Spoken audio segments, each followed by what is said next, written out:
ஸ்ரீ குருப்யோ நமஹ. தெய்வத்தின் குரல் மூன்றாம் பகுதி 69வது தலைப்பு ஆவி பிரியும் காலத்தில் தொடர்ச்சி. நம் மனஸ் லகான் இல்லாத குதிரையாக ஓடுகிற ஓட்டம் நமக்கு தெரியும். ஏதோ இந்த க்ஷணம் அது அப்படியே பரமாத்மாவிலேயே தோய்ந்து விட்டார் போல இருக்கும். பார்த்தால் அடுத்த க்ஷணமே அது பீத்து கொண்டு ஏதாவது குப்பை தொட்டிக்கு போயிருக்கும். நமக்கே ஆச்சரியமாக, தாங்க முடியாத வியசனமாக இருக்கும். அவ்வளவு நல்ல சாந்த நிலையில் இருந்தோமே, இது எப்படி அங்கே இருந்து அறுத்து கொண்டு கிளம்பிற்று என்று. இங்கிலீஷில் ஃப்ராக்ஷன் ஆஃப் அ செகண்ட் என்கிறார்களே, அது மாதிரி ஒரு செகண்டில் வீசம்பாகங்கூட இந்த மனஸ் ஒன்றில் நிலைத்து நிற்க மாட்டேன் என்கிறது. எனவே மாமேவ ஸ்மரன், பகவானை மாத்திரமே நினைப்பது என்பது ரொம்ப கஷ்டந்தான். சாகத்தான் போகிறோம் என்று முதலில் தெரிய வேண்டும். அதற்கப்புறம் அதற்காக பயந்து நடுங்காமல் புத்தியை நன்றாக தெளிவுபடுத்தி கொள்ள வேண்டும். அப்படிப்பட்ட தெளிவோடு இந்த க்ஷணம் உயிர் போகிறது என்றால் கூட அந்த ஒரு க்ஷணத்திலாவது ஐகாக்கிரியத்தோடு ஒருமுகமான சிந்தனையோடு பகவானை மட்டுமே நினைக்க வேண்டும். அப்படி ஒரே க்ஷணத்தில் பிராணன் போய்விட்டால் நல்லது.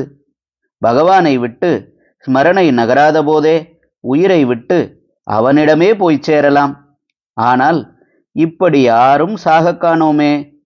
குண்டு போட்டு சுட்டால் கூட ஒரு 5-10 நிமிஷத்துக்கு அப்புறம்தானே உயிர் போகிறது.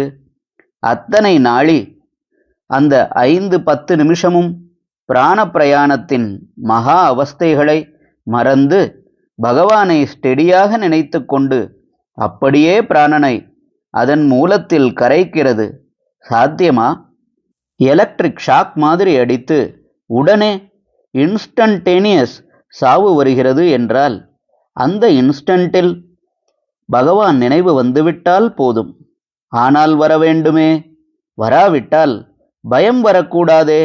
அல்லது அப்படியே உணர்ச்சி மரத்து போய் பிரஜை இல்லாமலும் சாகக்கூடாதே.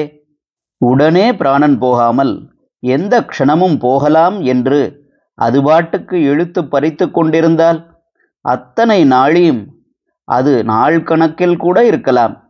பகவானையே நினைத்தாக வேண்டும். அல்லது நினைக்கிறதுக்கு கூட அவகாசம் தராத விதத்தில் மகா பீதியையே துளியூண்டு நாழிகைக்குள் தருகிற விதத்தில் எலக்ட்ரிக் ஷாக் மாதிரி அடித்து சாவதானாலும் அந்த ஃப்ராக்ஷன் ஆஃப் அ செகண்டிலும் பகவத் ஸ்மரணை பூர்ணமாக ரொம்பிக் கொண்டு வந்து நிற்க வேண்டும். இது தானாக அந்த பிராணாவஸ்தை சமயத்தில் கைகூடுகிற விஷயமா? இல்லை. அதனாலேதான் அந்த காலே ச என்று ஒரு ச போட்டார். இதை பற்றி மேலேயும் சொல்கிறார். ஹரஹர சங்கர, ஜெய ஜெய சங்கர. தெய்வத்தின் குரல் மேலும் ஒலிக்கும்.